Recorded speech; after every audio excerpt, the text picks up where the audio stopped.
Welcome into another Steelers afternoon drive. I'm Zachary Smith, and no Allen still, as you could tell by not hearing Brandon Rossi's voice on the intro. And if you're watching on YouTube, you can see that it's not Alan Saunders joining me. It's Steelers DB, Derrick Bell, back in the fold. How we doing?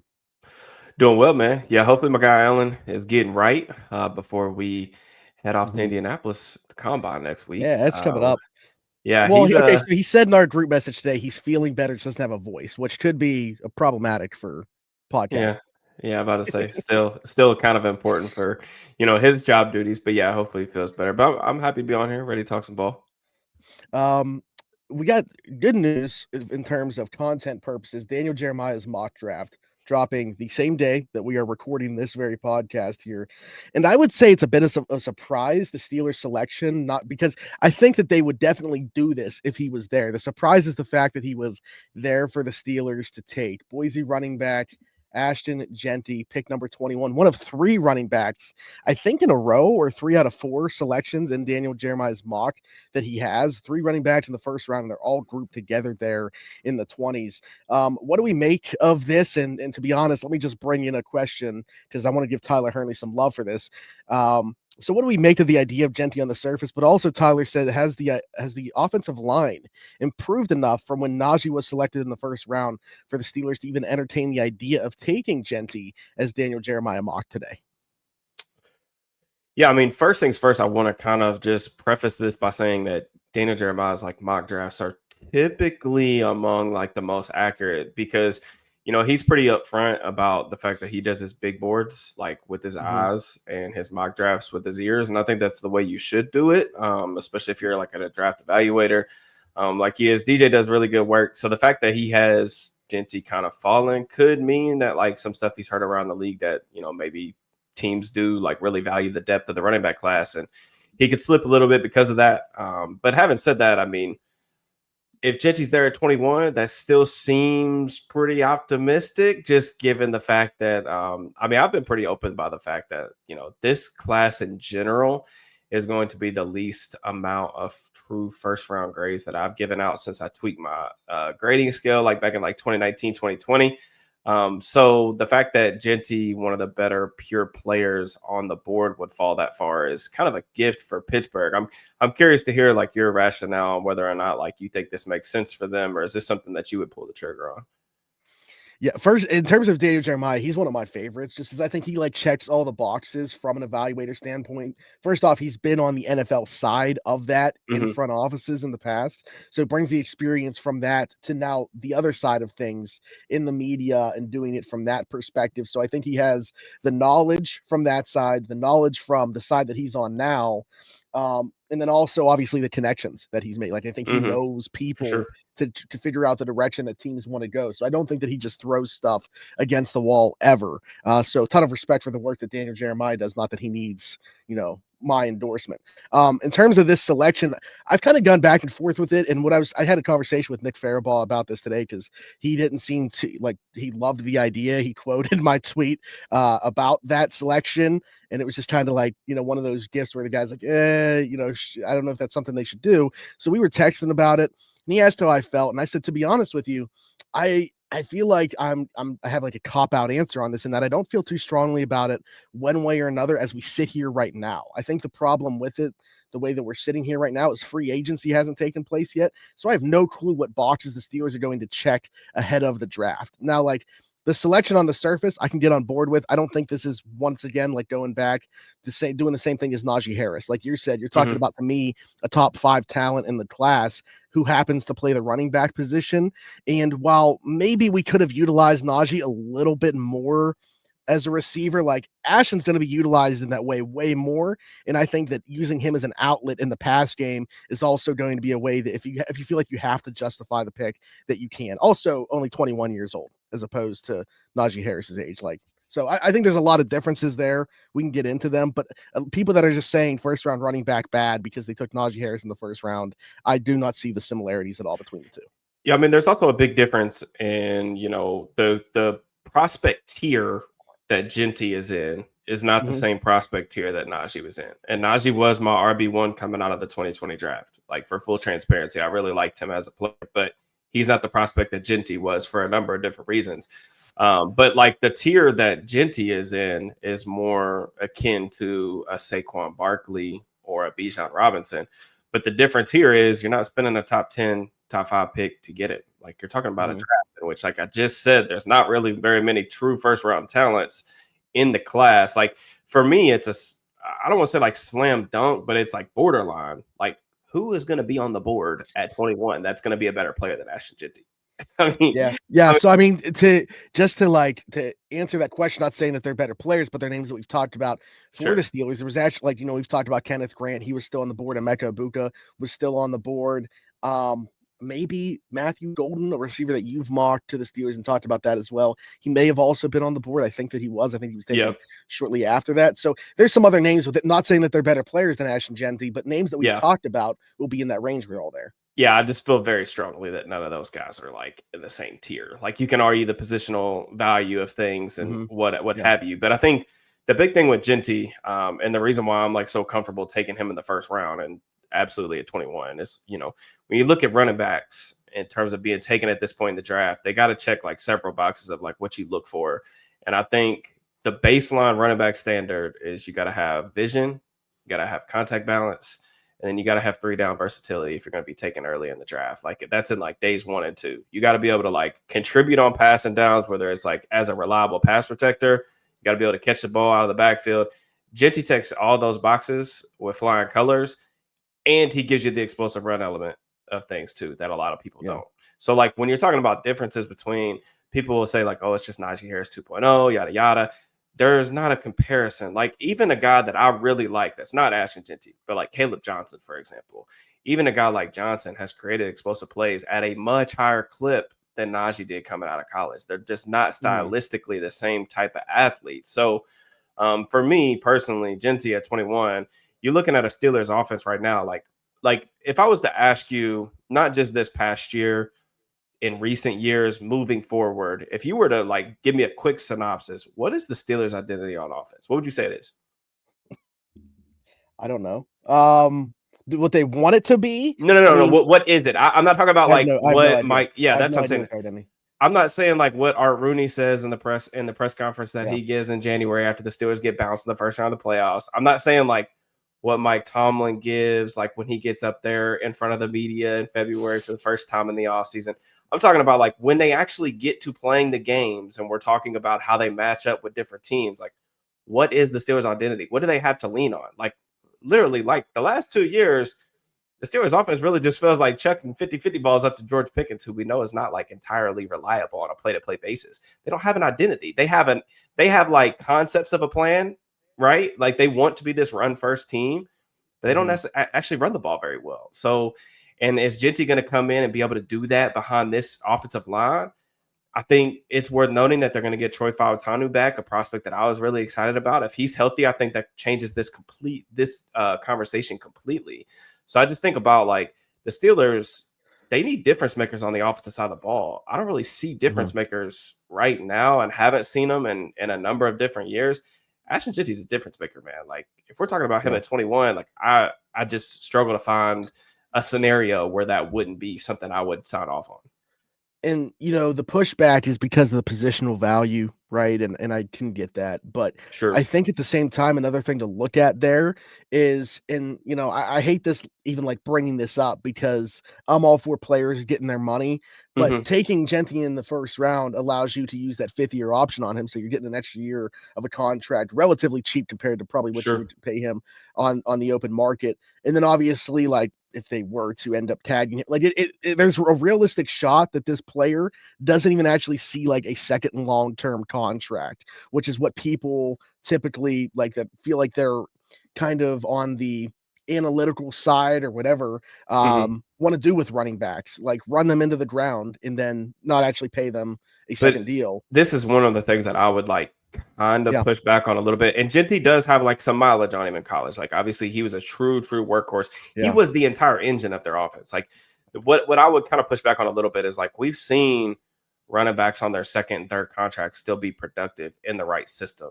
And Mhm. even though you and I would not sit here and like in front of the microphone and say that the Steelers have this perfect ecosystem for him to come in and he's going to be running behind the Eagles offensive line. That's not the case. We've seen Barkley go run behind a good offensive line and still have really productive, like a career altering type of season that led Philly to a championship this past season. Josh Jacobs went to Green Bay, had a really good season.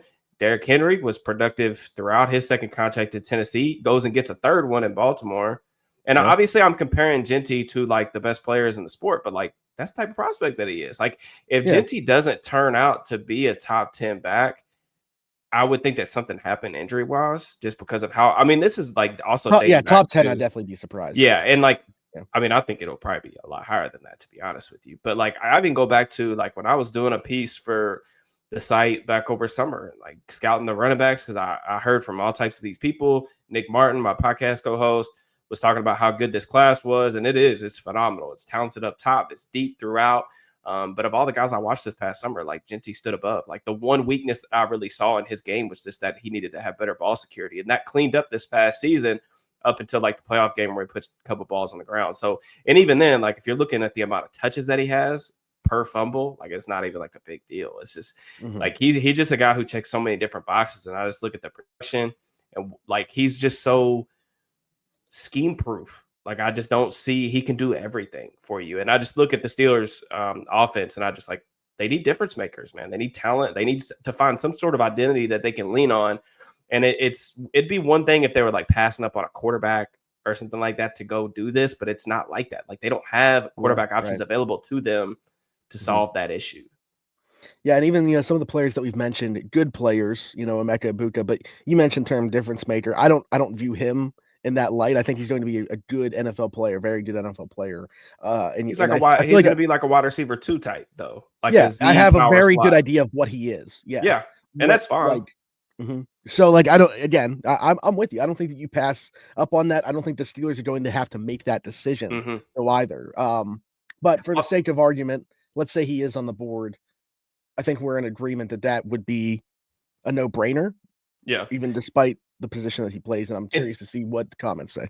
And just one more thing about that too, like with comparing like the situations between like Najee and Genty is when they drafted Najee. Part of the question, by the way, was about is the offensive line improved enough to justify the selection? And that's kind of where I'm going with this. Like when they ended up taking Najee, you got to look at like what he was operating behind. Like they took Kendrick Green, who Mike Tomlin like randomly thought was a center, and he didn't play center in college, and like that experiment was terrible. They signed Trey Turner as like this stopgap. He had come off like a myriad of different injuries. They were starting a 4th round rookie left tackle. Like those things are not like that offensive line is not comparable to the one that they will be operate within next year as long as Fautanu healthy. And like I don't necessarily think that their trenches are a final product. I'm not saying that this is going to be a top 10 offense or anything like that. I'm just saying like this is a competent, this should be a competent offensive line given all the resources and investments that they've made. And if it's not, that opens up a boatload of other questions. Like if Broderick Jones doesn't take a significant step forward, where did we miss on that evaluation? Because like you pour 1st round picks into both of your tackles and then go sign a free agent guard. You got a 2nd round pick at center. That's plenty, man. Like if you can't make it work with that, something's wrong with the coaching staff, the position coach that you're bringing back, or the talent evaluators that are bringing these prospects to the front office later throughout the draft process. So that to me is a big difference compared to when they took Najee at 24 or whatever it was. Yeah, absolutely. Again, the idea of adding an elite player, we haven't talked a lot about Ashton Genty with the idea that he wasn't going to fall. Another player here, Dave Fileshifter, brings this up, and I think it's worth talking about in here. Player never mentioned in the day one conversation for the Steelers. Very viable choice for Art's offense, in my opinion. Tyler Warren is an elite tight end, provides more of a multifunction role than adding an Ibuka. Let's bring in a Slayton or Kirk instead of passing on a really high-end talent just because we need a wide receiver too. Another thing consider is that by the time Warren's rookie contract expires, it coincides with Freiermuth, and Pat's going to be past his prime at that stage. What's your thought on the idea of Tyler Warren, a player that we haven't really brought up? Again, do we expect him to fall to 21 or even within striking distance of a trade up that would make sense? What's your thought on that? Yeah, I like Tyler Warren as a player. He's obviously my tight end 1. I think he is for a lot of different people. Some of the things I like about Warren's game is like he's just tough as nails, man. Like not just at the catch point, but he's good after the catch. Mhm.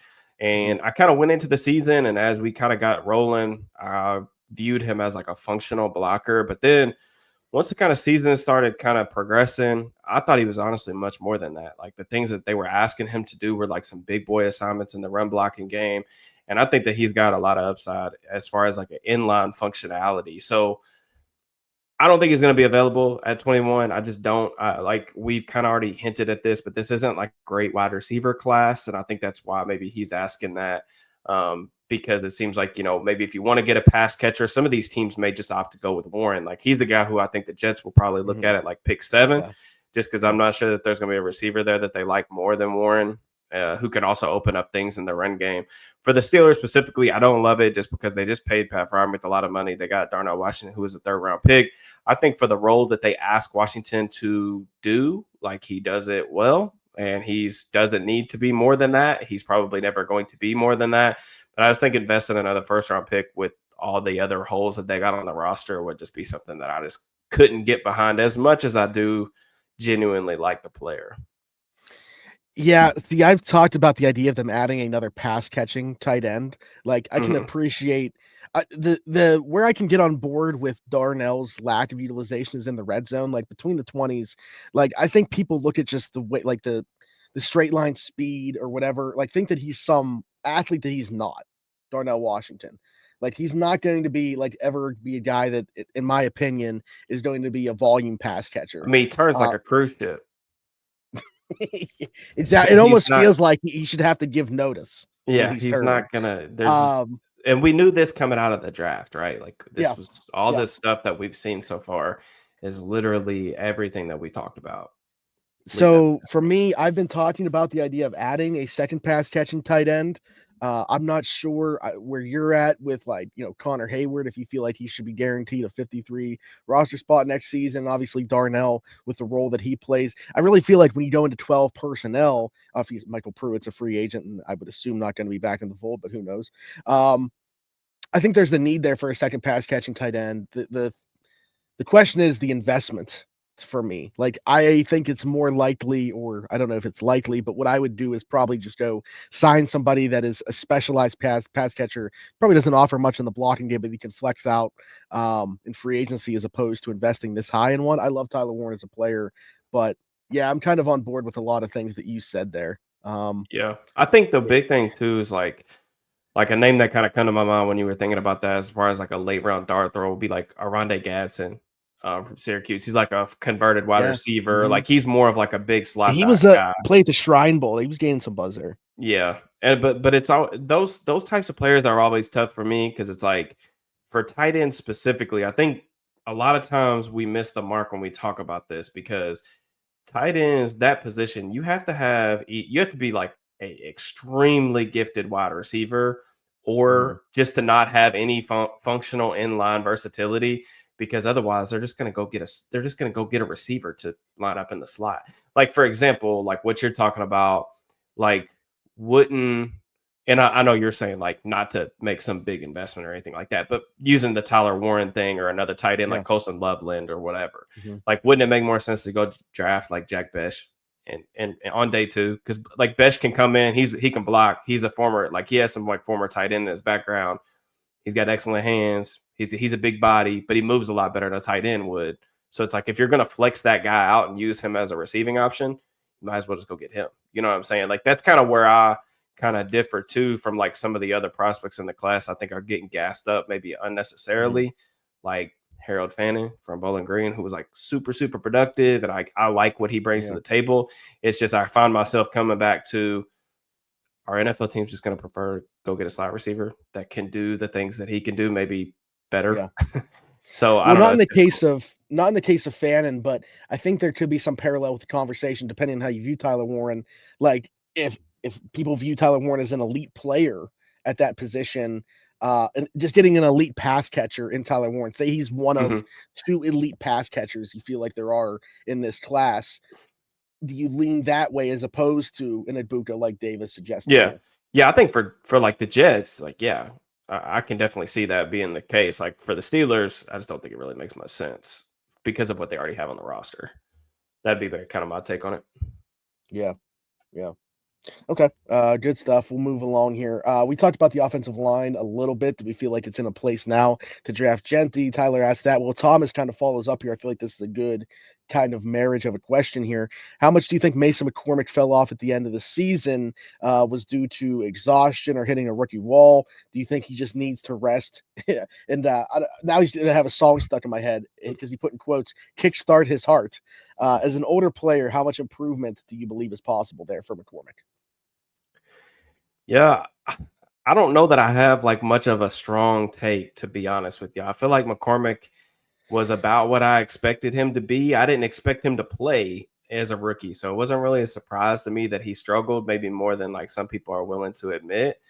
I do Yeah. think he was better in like his weaknesses didn't show up as much in pass protection. I think some of that was the scheme, but I Mhm. do think that he was like not a complete liability there, which was a good thing.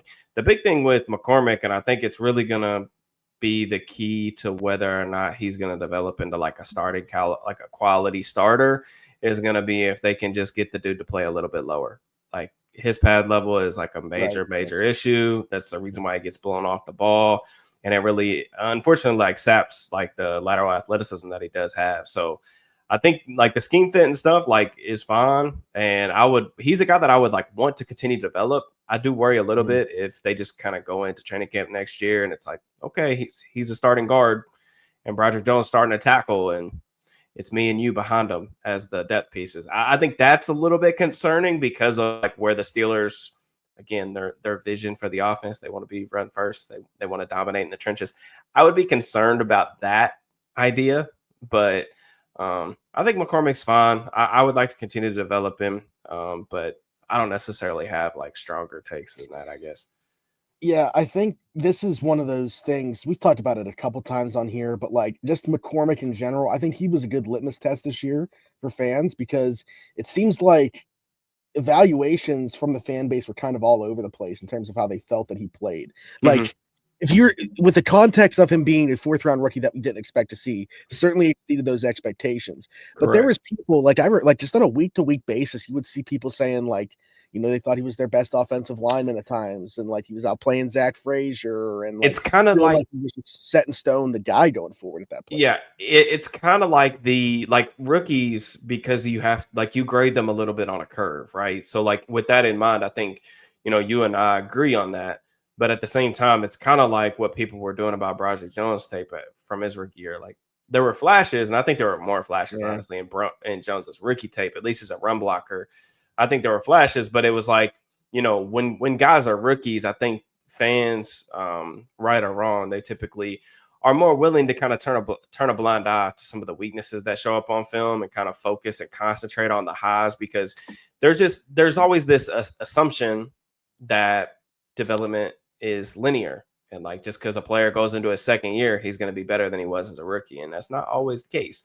We saw that with Broderick Jones last year. So development's not linear. We'll see. It seems like that McCormick is a guy who has like from what I heard is a pretty hard worker, so that Mhm. matters a lot. We'll see what he's able to do.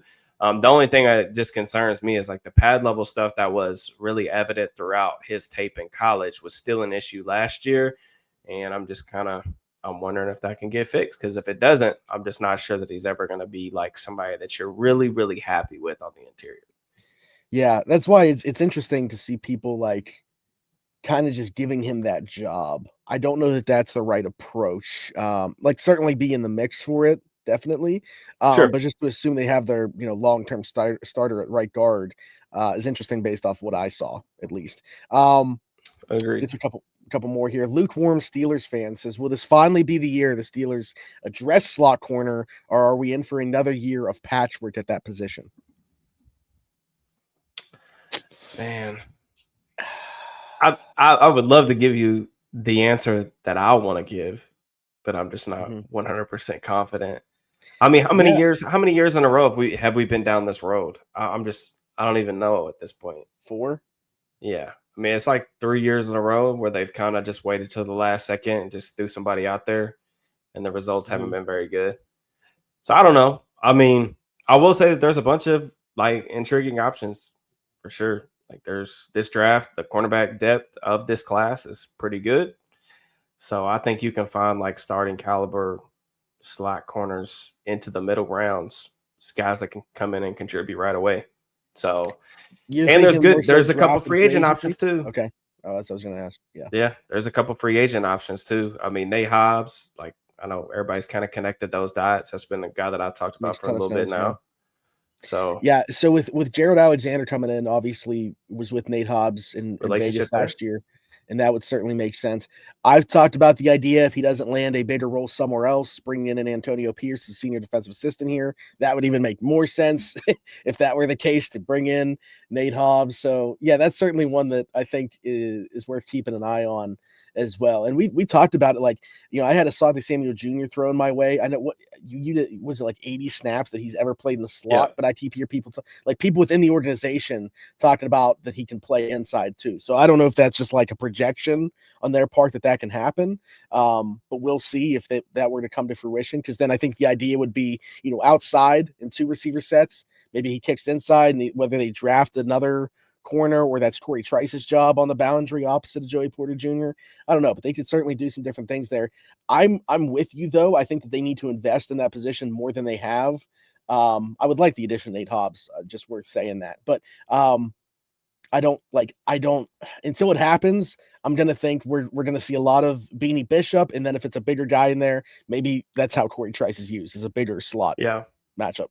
It's just one of those things, like we kind of need proof of concept that they actually care about that position. Now, a couple of things that I will say is, like, you look at some of the defenses that have had some of the more, let's call it, drastic turnarounds year over year. Mm-hmm. It's unfair to say that Cooper DeJean was the only reason that Philly turned it around this year, but because they brought in Vic Fangio, one of the greatest defensive minds of all time. But you look at the like where that defense was last year, and then even before DeJean got inserted into the lineup this year, he was a huge addition for them. They got him in the second round. You look at Brian Branch in Detroit; their defense has been pretty terrible for I don't know how long now, but this past season, like they were actually pretty good, and I would argue like punched way above their weight given the amount of injuries that they suffered throughout the season under Aaron Glenn. So there's proof of concept around the league that you can go get a guy. It's such a difficult position because like you're even talking about the Samuel thing. And I know this isn't your idea. You're saying like you're talking to people like this, but Right. the thing that would concern me a little bit about Samuel is what happens when teams that base out of 11 personnel, let's just call it Cincinnati, come out in shotgun first, second down and force him into the slot and then start running the ball because he's not a guy who tackles. So that's the other thing about that is like it sounds good in theory, like, yeah, he can play outside in base and then kick inside on passing downs and stuff, but there are teams that will still come out and attack that guy because you have to be able to come down and fit the run. You have to be able to patrol the flats and limit yards after the catch and do all the stuff that they're going to ask that player to do in coverage, especially in man coverage, given their schematic tendencies. So it's going to be a really tough role. And I look at what all the things that, like, I know people don't view it as a premium position, but I just think in the modern NFL, having a nickel that you can throw out there against any formation or any type of offense that you get, it's pretty valuable, man. I look at like Taron Johnson for Buffalo is a huge example of this. They can stay in nickel versus everything, 12, 13 personnel. He's going to be out there on the field because like he can come up, he can take on blocks, he can get around guys, he can make tackles in the backfield, but he can also cover because he's really, really smart. So there's going to be guys available. I know Jahdae Barron from Texas. Like he was somebody that I was planning on writing about for the site. I'm interested to talk to him at the Combine next week because he's a guy who's played a lot of different roles in college. I think he's a really smart football player. He's one of my favorite players. Yeah, Jacob Parrish is a guy that I kind of like. He has some qualities. I mean, he's small, so I don't know why. I just think of like the Steelers. They just always seem to have these really small guys in the slot. Beanie Bishop, Mike Hilton, those type of players. Parrish is a guy who's played outside at Kansas State, but I think he's going to probably shift inside. But I think he's a quality option too. I'd probably consider taking him around the third round. So there's options available out there if they want them. Last thing, we'll stick with DBs here. Matt says, if Malakai Starks falls, would you pull the trigger? If he falls within a few picks, would you be willing to move up? Malakai Starks, safety out of Georgia. Again, one of my favorite players. You just mentioned Barron. This is another one of them here. What do you make of him and his fit into the NFL? And would this be a player that interests you for the Steelers? Yeah, we discussed him on the pod, I think, a couple weeks ago. I was a little bit underwhelmed by Starks' 2024 film, and I think that's why you're seeing him a little bit lower in some of these mock drafts. Like Daniel Jeremiah has him mocked 32 to the Eagles, which is kind of funny because like things always work out for them in the draft. But you know, And his Georgia, role, his role in their defense changed a lot this past season. He was playing a lot more in the slot, not as much like on the roof of the defense. I don't necessarily know what to make of that. I do think that you look at like his strengths just in terms of like his size, his athleticism, the way he can play the ball in the air, like the playmaking ability that he possesses.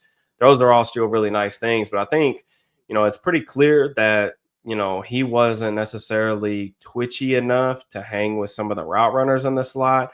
And I also like one of the things that was kind of worrisome was there was a lot of blown coverages that seemed like they were on his plate this past season too, when he was actually playing traditional safety. Like there was a whole shot that he gave up to Matthew Golden in the Texas game in the playoffs that he was like a little bit late getting to the sideline. Those are things that I guess the processing, I thought it was better coming into the season, like out of summer scouting. And I just don't necessarily think that he was the same type of player mentally this past season. But still, like some team's going to bet on the traits, and I still think he's a good football player. I just don't. I think that's why you've stopped seeing him as like, I don't want to say blue chip because I don't know that people necessarily thought he was a blue chip to begin with. But like, I think that's why you're starting to see him not as like a top 5, top 10 lock, and you're starting to see him more as like a, you know, I think 2 years ago, people probably would have said when he comes out, he'd be like a blue. I think like 2 years ago, people were probably talking like blue chip. But I mean I agree with you. 2024 wasn't as good as 2023, and I'm curious how much of that was on him or just all the changes that took place around him. The one thing that I 100% just like going through a little bit that I can agree with is like you can't ask him to press. Like I think that, you know, he's just not twitchy enough is the word that you mentioned there. I was going to say just like how fluid his hips are. I think that there's some question marks there. I don't so if you were to play him in the slot, I don't think you're getting him up at like the line of scrimmage and pressing guys there. Yeah, I mean, I think there's versatility with him in that. I just don't think he can do it as much.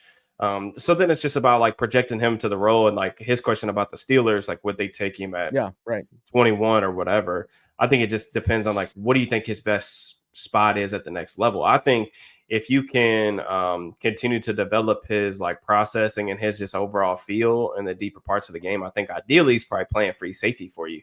So that means he's playing like Minka's spot. It's like they already have that. So unless they're planning on, and we have no reason to believe that they're even like remotely considering moving on from Fitzpatrick. So and even then you'd be moving on from him, eating some dead money just to take a player that probably isn't going to ever reach the apex of what Minka has been here. So it's just kind of tough for me. I don't necessarily love the fit there. He's not necessarily somebody that I would really consider.